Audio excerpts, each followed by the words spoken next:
Tere, olen Vesta Saar. Eesti Kirjandusmuuseumiga seotud juba väga kaua.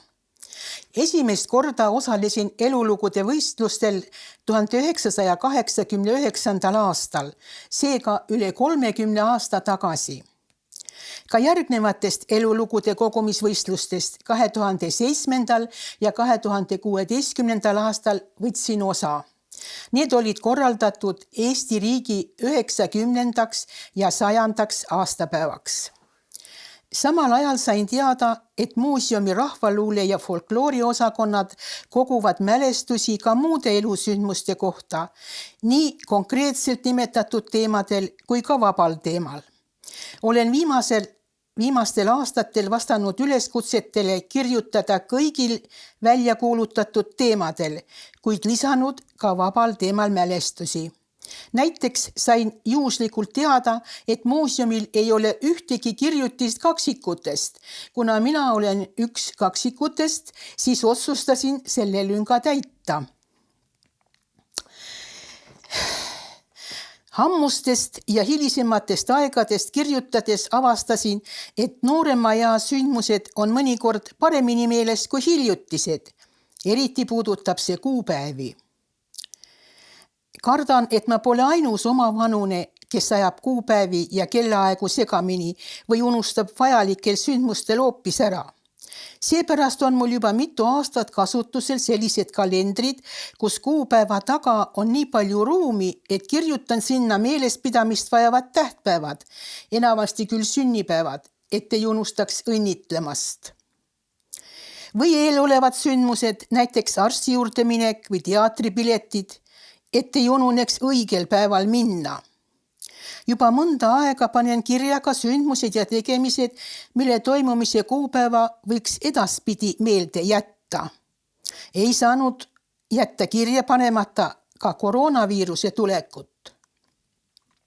Niisugune asi nagu ülemaailmne kriis juhtub üks kord elus. Aga kui sündmused hakkasid tulema uksest ja aknast, jäi kalendriruumist väheks.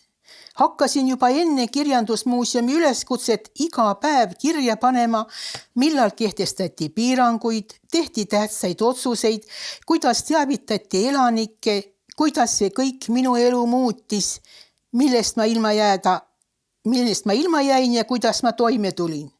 Lastega peredel või tööl käivatel inimestel on see kõik ju hoopis teisiti, nagu maa- ja linnaelanikelgi. Hea, et minagi annan oma kaastööga killukese sellest üldpildist tulevastele põlvedele lugeda, sest kunagi on see ju ajalugu. Peale muuseumi talletab koroonaviiruse kulgemise ajalugu ka Eesti Tervise Arengu Instituut. Nad korraldasid 9. aprillil uuringu.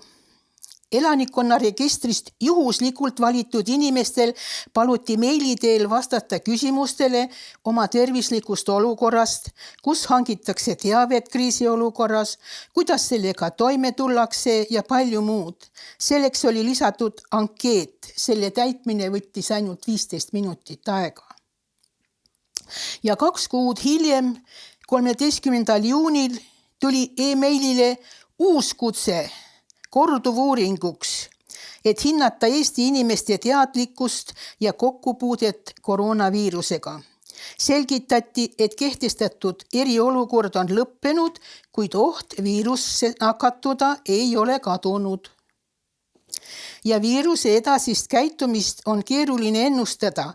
Seetõttu korraldab Tervise Arengu Instituut kordusuuringu, mille eesmärk on hinnata koroonaviiruse levikut, inimeste kokkupuudet viirusega ning viirusest põhjustatud eriolukorra mõju inimeste hoiakutele ja tervisekäitumisele. Jällegi lisati küsimustik, mille täitmine võttis aega veerand tundi. Seega olen andnud oma jõuetekohase panuse kevadel 2020 koroonaviiruse kulgemisloo talletamiseks nii muuseumile kui ka Tervise Arengu Instituudile uurimistööks. Aga nagu kardeti, ei jäänud koroonaviiruse teine laine tulemata. Minagi ei pääsenud sellest. Põdesin kergekujuliselt jõululaupäevast kuni 16. jaanuarini. Aga see on juba hoopis teine lugu.